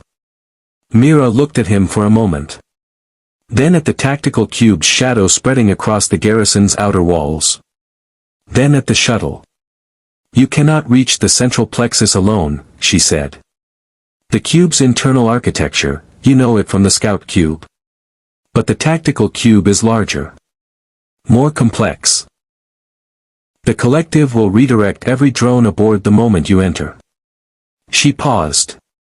We know Borg internal systems. We have been studying their signals for 4 years. We know how they route hive mind traffic, where the command nodes concentrate, how the internal structure is organized around the Queen's transmission pathways. She looked at the 11 faces arranged around her, felt the consensus moving through all 12, felt the answer forming before she asked the question. "We go with you. You are the biological assets I was instructed to secure," Vader said. "You were instructed to prevent the Borg from acquiring resurrection technology," Mira said. "The most effective way to prevent acquisition is to destroy the mechanism of acquisition from inside. You cannot navigate the cube's internal architecture alone. We can." She met the red optical sensors directly. "And if we die inside that cube, Lord Vader, we come back. Provided the resurrection ship's core architecture hasn't been fully assimilated. You said the assimilation was 61% complete. The core consciousness transfer architecture is in the innermost shielded section," Kara said from behind Mira. "The Borg work from the outside in. They will reach it last." She paused. "We have a window." Vader was silent for 4 seconds. In the sky above Lothal, the tactical cube had completed its orbital insertion and was beginning its descent toward a position directly above the garrison, a slow, deliberate movement that communicated the absolute confidence of something that had never needed to hurry. "The window closes when they begin ground deployment," Vader said. "Then we leave now," Mira said. The Devastator's reach broke atmosphere at 0531 Standard Time carrying Darth Vader and 3 Cylons. Mira, Kara, and Senna, chosen by the consensus as the 3 whose tactical and navigational knowledge of Borg systems was most complete, while the remaining 9 withdrew to the garrison sublevels with Harvis and her detail. The tactical cube's outer hull filled the shuttle's viewport as they approached. A wall of gray-black lattice and green light that made the scout cube look like an architectural sketch for something that had then been built at full scale with no concern for the psychological comfort of anything that might have to look at it. Vader felt the scanning begin the moment they cleared the garrison's atmosphere. Felt 400 modified consciousnesses in the hive mind register the shuttle's approach with the unified attention of a single organism observing a cell moving toward it. The docking aperture opened without the shuttle requesting it. Inside, the tactical cube was the scout cube made vast, the same corridors of function pure engineering. The same regeneration alcoves, the same green light network threading every surface. But where the scout cube had felt like a surgical instrument, the tactical cube felt like a city that had been built by removing everything a city needed to be lived in and keeping only the infrastructure that served production. It was relentless in its scale. Oppressive in its organization. 400 drones moving through its corridors with the coordinated flow of a circulatory system, each one a cell in a body that had no center except the absent Queen's voice in every component's consciousness. The moment Vader's boots touched the cube's deck, every drone within visual range turned toward him. Not attacking. Assessing. The collective remembering the last encounter, recalculating approach parameters based on the data the Queen had compiled during their 7-hour conversation. Vader felt the force strain against the collective's silence, felt it reach for purchase in 400 minds and find the same organized emptiness it had found before, but now distributed, multiplied, 400 voids moving with coordinated purpose. His lightsaber was in his hand. The crimson blade cast red light across gray metal and made the Borg drones look, for a moment, like something from a Sith legend, dark figures in dark armor lit by the color of blood. "The command plexus," he said to Mira. 40 meters ahead, then left. The hive mind traffic concentrates in the structure directly above the primary assimilation bay. She was moving already, her biological sensors reading the cube's systems through the force network with the facility of 4 years of passive study. There will be heavy drone concentration around it. The collective protects its command architecture. They moved fast. Vader's blade carved through the first 3 drones that converged on them, not pausing, not defending, moving in the continuous aggressive geometry that was the dark side's preferred combat philosophy, each strike opening the next path forward. The drones adapted after the first 6, adjusting their shielding to the crimson blade's frequency, reducing the damage each strike inflicted. Vader shifted to the force. The dark side moved through the tactical cube like a tide through a space that had never experienced tides, violent, alien, entirely without precedent. Drones that could adapt to energy weapons had no framework for a telekinetic force that grabbed their exoskeletal armor and redirected their mass at high velocity into other drones. The force didn't care about adaptive shielding. The force was not an energy weapon. It was the fundamental binding property of the galaxy's physical reality, and the Borg had no adaptation for physics. 30 drones went down in the corridor approach. 40 more came. "We're close," Kara said, reading the system architecture through the force network. "The command plexus is generating a concentration of hive mind traffic directly ahead. I can feel the signal density. 15 meters. The concentration of drones in the final corridor was heavier than anything in the approach, 60, maybe 70, packed into a space that forced even Vader to slow his advance. They were not attacking. They were forming a barrier. A living wall of adapted, modified, force-resistant biology between the three humans, one armored, two slight and unarmed, and the cube's most critical system. "They know why we're here," Senna said. "They know everything," Mira said. "They've known since we entered the cube." She turned to Vader. "We need 10 seconds inside the plexus. Can you give us 10 seconds? Vader looked at 70 Borg drones arranged in the corridor with the patient certainty of a wall that had been built by something that understood walls.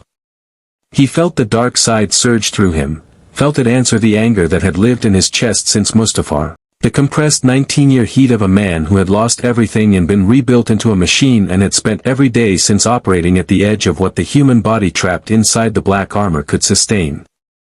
He felt it answer the specific anger of the last 12 hours.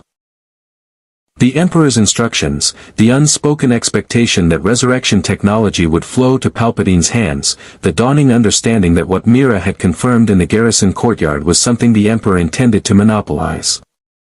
A Sith Lord who could not die was not constrained by anything, including the need for an apprentice. The Force exploded outward from Vader in a directed surge that was less telekinesis than raw dark side pressure. Not grabbing individual drones but pushing the corridor's entire content simultaneously with the compressed force of a being who had spent 19 years converting suffering into power and had never, until this moment, used the full sum of that conversion in a single instant. 67 drones hit the far wall of the corridor simultaneously.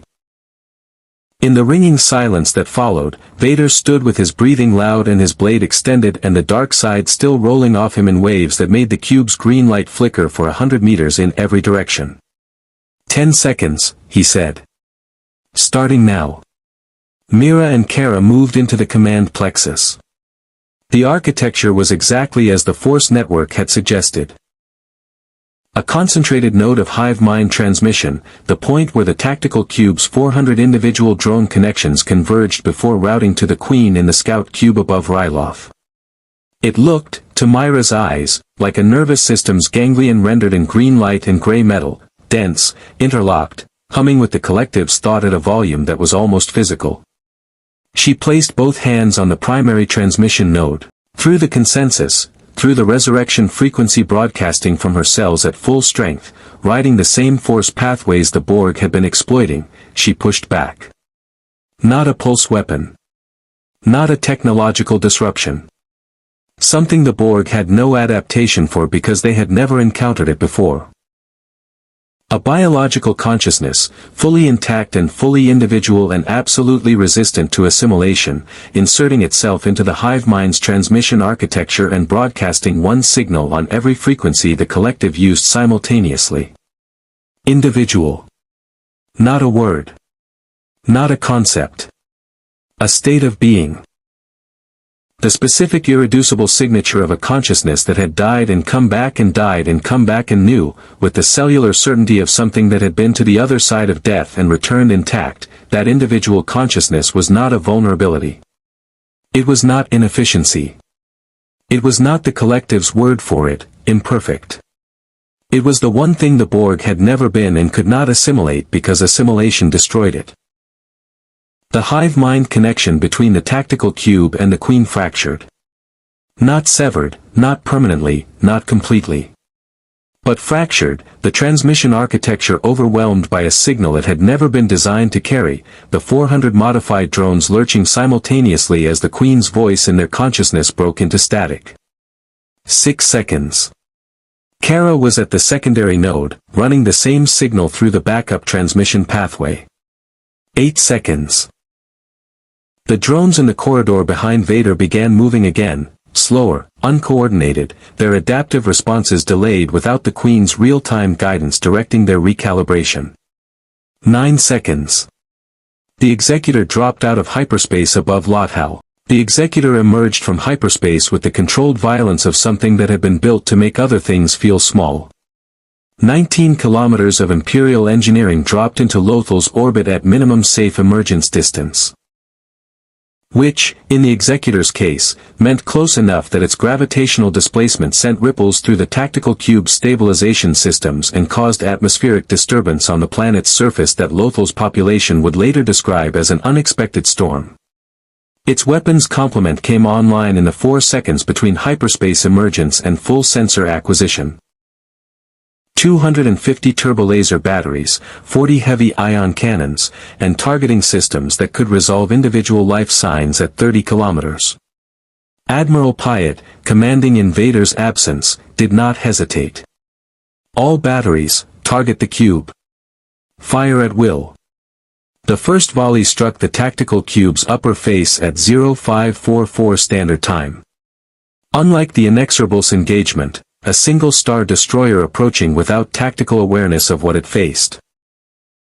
The Executor's opening salvo was coordinated with the Relentless, the Subjugator, and the Iron Will simultaneously, for Imperial vessels concentrating fire on a target whose adaptive shielding was calibrated for individual ship attack patterns, not quadrilateral simultaneous engagement from 4 different vector angles.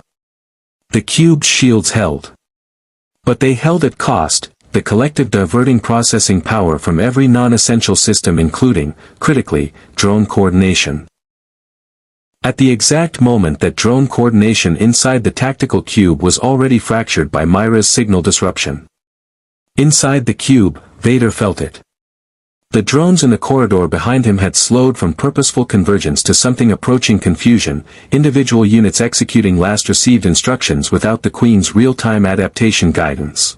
Moving toward targets that the hive mind's fractured state was no longer updating moment to moment. They were still dangerous. 400 Borg drones operating on automated protocols without central coordination were the equivalent of a very sophisticated landslide, not directed, not adaptive, but massive and not particularly concerned with what was in its path. Vader moved back to the command plexus entrance. Time. Done, Mira said. She withdrew her hands from the primary transmission node, her palms were marked where the interface had made contact with her biology, shallow burns from the collective's resistance to the individual signal she had pushed through its architecture.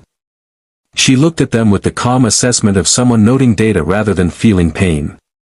The fracture will hold for approximately 4 minutes before the Queen reroutes through backup transmission pathways and re-establishes full coordination. The Executor has 4 minutes, Vader said. That is sufficient. He was already moving back through the corridor, the crimson blade clearing the path through uncoordinated drones with the efficiency of a being who was no longer managing his power output against the tactical cube's adaptive response, because without the Queen's real-time guidance, the adaptation had stopped. The drones were still shielded against his blade from the earlier calibration. They were not calibrating further. He could work with that. He had been working with fixed obstacles his entire life. Kara and Senna followed him. Mira came last, the consensus running constant updates through all 12 simultaneously, the 9 in the garrison's sublevels feeding sensor data up from below, Mira and her 2 filtering tactical data from inside the cube, the full picture assembling itself in the distributed intelligence of a species that had been designed to process information collectively and had never, in 4 years of hiding, been able to use that capability at full strength. The docking bay is 40 meters ahead and right, Kara said.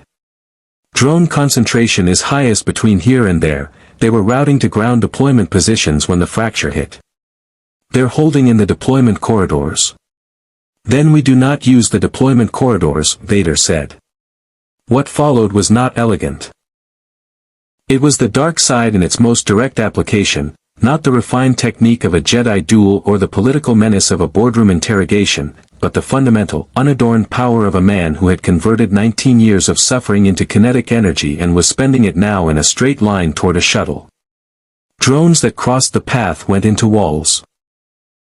Drones that attempted coordinated flanking found their coordination disrupted by a telekinetic awareness that extended 30 meters in every direction and treated Borg exoskeletal armor as a material property to be redirected rather than an obstacle to be fought. The three Cylons moved in Vader's wake with the practiced efficiency of beings whose consensus gave them a shared situational awareness that approximated, in its own way, the force sensitivity they were running alongside. Mira saw what Vader saw through the residual force network connection their restored resurrection signatures maintained. Kara and Senna tracked drone movement through the midi-chlorian pathways, calling warnings 2 seconds before any conventional observation would have registered the threat. They reached the docking bay in 4 minutes and 11 seconds. The shuttle was intact. The Borg had not damaged it. Consistent with the collective's operational philosophy of acquiring rather than destroying, and its engines answered Vader's remote ignition immediately. The familiar Imperial engineering warmth of a system he had used 1,000 times responding without drama in a place that had no business being familiar. They cleared the tactical cube's outer hull at 0551 standard time. The Executor's fourth volley found the tactical cube's shield frequency threshold. It happened the way it always happened, with sufficient firepower concentrated on a single target. Not a dramatic breakthrough but a gradual erosion, the adaptive shielding recalibrating against each new attack pattern and finding the recalibration window narrowing as 4 ships firing from 4 angles generated attack combinations that the shielding's adaptation algorithm could not process simultaneously at the required speed. The 5th volley hit partially shielded sections. The 6th hit hull. The tactical cube did not explode. It was not built to explode. Its internal architecture distributed critical systems throughout the structure rather than concentrating them, making catastrophic single-point failure essentially impossible. What happened instead was progressive structural compromise. Hull sections failing, internal systems losing power sequentially as the Executor's heavy ion cannons targeted the green light network threading the cube's exterior, shutting down the collective's power distribution the way you might shut down a city by destroying its grid infrastructure one substation at a time.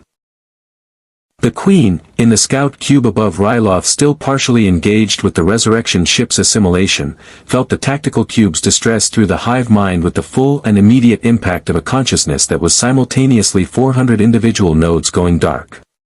She redirected her attention, pulled processing power from the resurrection ship assimilation and pushed it toward re-establishing the tactical cube's hive mind connection. The backup transmission pathways came online at 0556. Drone coordination inside the tactical cube began re-establishing. 43 drones that had been in mid-task when the fracture hit resumed their functions with the seamless continuity of a system that didn't experience the lost 4 minutes as interruption, only as a gap in the record. But the tactical cube's structural compromise was already past the point where restored coordination could address it. The Executor was not pausing for the collective to regroup. Pyatt, operating on Vader's last instruction, full weapons complement, fire at will, had no mechanism for knowing that the hive mind had been fractured and restored, and no reason to adjust his approach regardless. The guns kept firing. The tactical cube went dark at 0603 standard time. Not destroyed. Sections of it remained structurally intact, floating in Lothal's orbit in pieces that would take Imperial salvage teams 3 weeks to fully catalog. But dark. The green light extinguished. The 400 drones aboard reduced to biological components of varying functionality, the hive mind connection severed not by signal disruption this time but by the destruction of the physical transmission hardware that carried it. In the scout cube above Ryloth, the Queen processed the loss with the stillness of a consciousness that had survived the destruction of more vessels than this galaxy had inhabited star systems and had learned to treat each loss as a data point rather than a wound. She assessed. She calculated. The resurrection ship's assimilation stood at 78%. The core consciousness transfer architecture. The innermost section, the piece that made resurrection not just theoretically possible but practically reproducible, was intact and in progress. She had lost a tactical cube. She had not lost the objective. She redirected every available drone to the resurrection ship's assimilation bay and increased the extraction rate, the specific quality of a decision that destroyed something irreplaceable in order to keep it from becoming something worse. He was destroying the resurrection ship. The only technological infrastructure capable of receiving a Cylon consciousness transfer. Without it, the biological resurrection data encoded in 12 Cylon bodies was useless to the Borg. They could extract the biological architecture, could understand theoretically how it worked, but without the receiving technology to complete the transfer loop, they had half a system. A fascinating half. An infuriating half. But half. The core consciousness transfer architecture, Mira said quietly.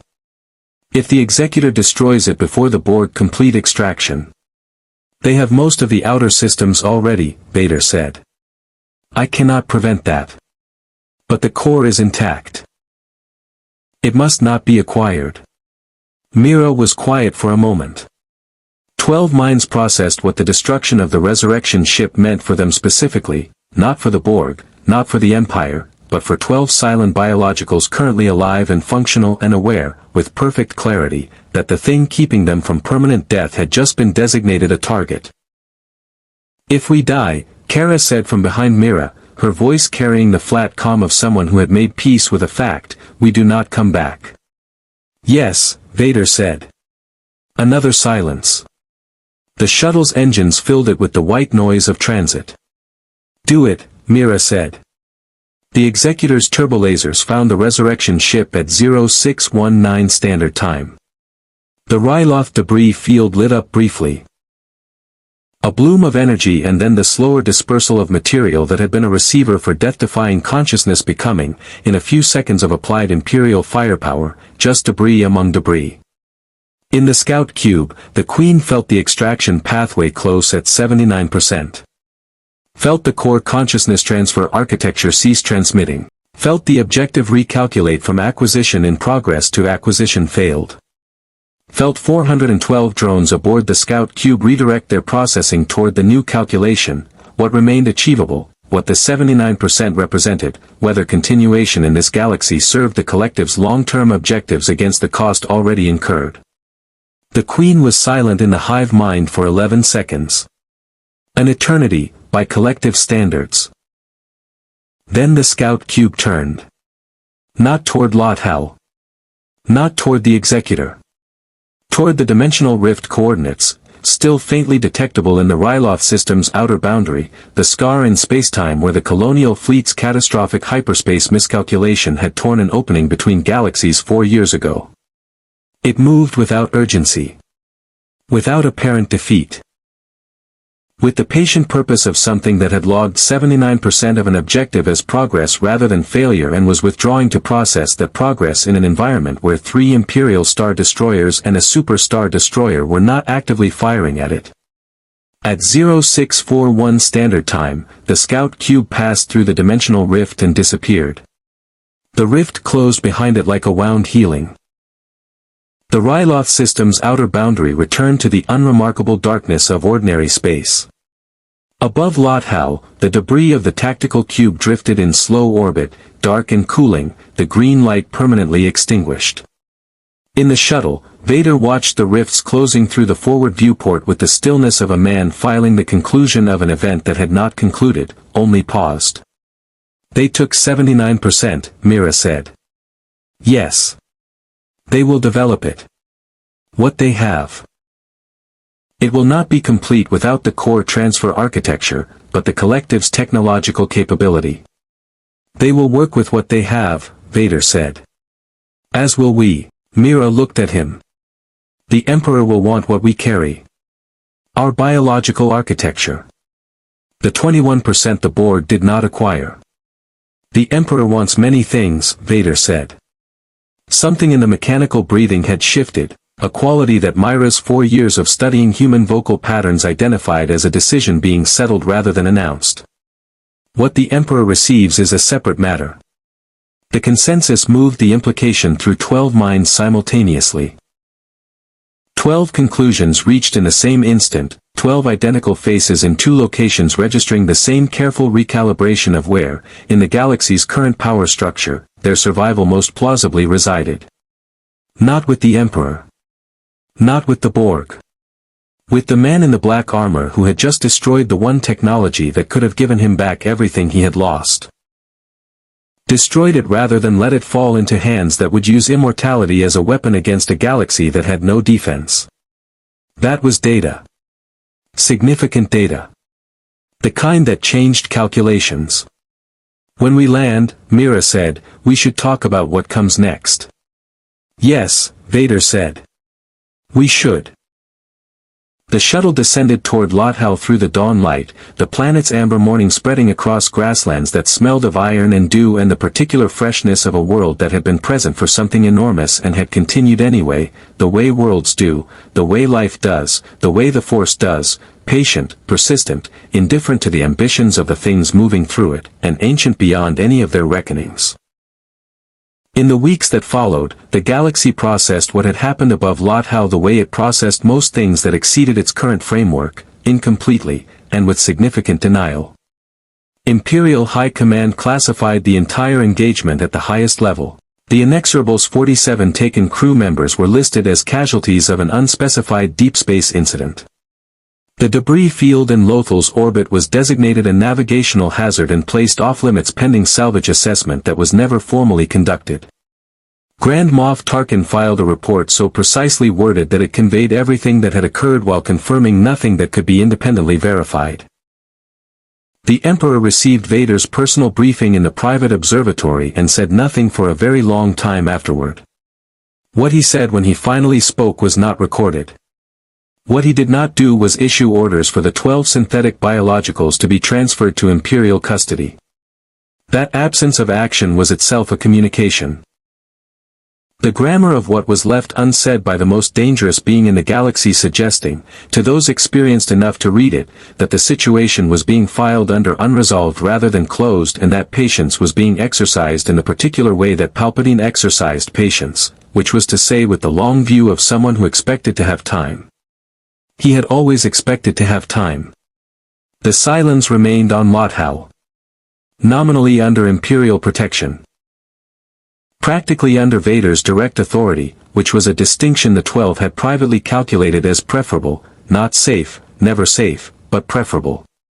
Through the suppressed consensus they continued their careful existence, their resurrection signatures dimmed to the lowest sustainable level, their biological architecture carrying the 21% that the Borg had not acquired. And somewhere beyond the dimensional boundary. In a space between galaxies, in a scout cube processing 79% of an objective and building toward completion with the patient certainty of a collective that measured time in centuries, the Queen was working. What she was building would not be complete for a long time. The core consciousness transfer architecture was gone. The gap it left was real. But 79% was not nothing. It was a foundation. And the Borg, who had never encountered a problem they could not eventually solve, had logged this one under in progress rather than failed. The Force, which had watched all of it from the vast and ancient distance of something that had been present since before the first civilization drew breath in this galaxy, moved on to other concerns. It had seen empires rise and fall. Had seen darkness and light exchange dominance across millennia. Had felt every wound and every healing. It noted, without judgment, that somewhere in a garrison on Lothal, a man in black armor sat across from 12 identical women and asked, quietly, about the nature of consciousness and whether it survived.